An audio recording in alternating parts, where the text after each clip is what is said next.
हम मीनू झा प्रणाम करै छी सब मिथिलावासीके। आइ हम एकटा होलीके गीत गाबि रहल छी और आशा करै छी जे अहाँ सबके नीक लागत। अगर नीक लागत तऽ हमर चैनल मैथिली गीतमालाके सब्सक्राइब कऽ देबै और गीतके लाइक शेयर कनि सेहो कऽ देबै। धन्यवाद। होरी कनक भवन में खेलत है रघुवीर। होरी कनक भवन में खेलत है रघुवीर।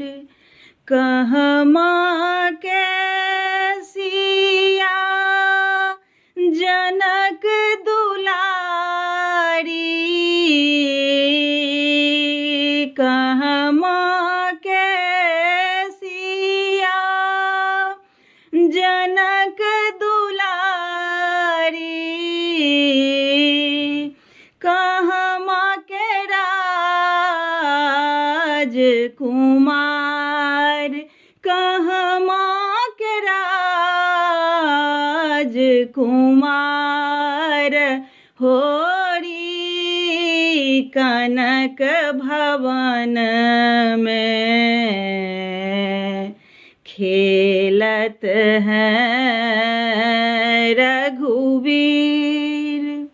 मिथिला के सिया जनक दुलारी। मिथिला के सिया जनक दुलारी।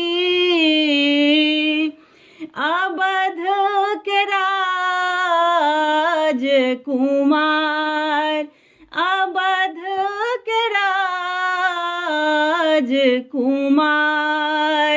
होरी कनक भवन में खेलत है रघुवीर।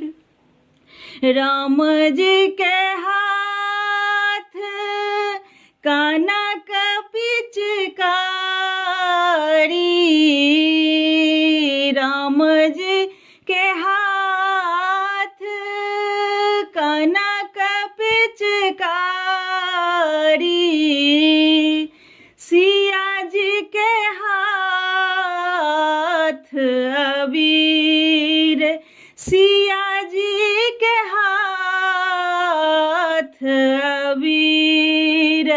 होरी कनक भवन में खेलत है रघुवीर। राम जी के भी जाला पियर पीताम्बर हो।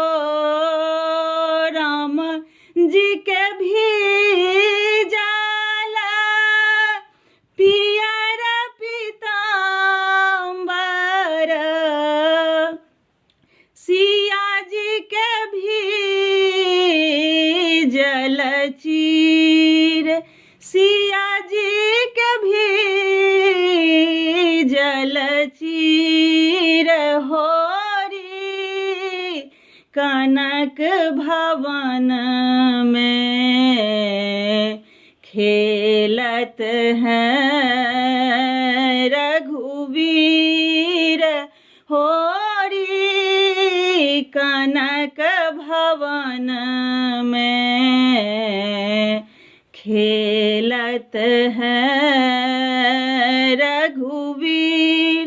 खेलत है रघुवीर। खेलत है रघुवीर।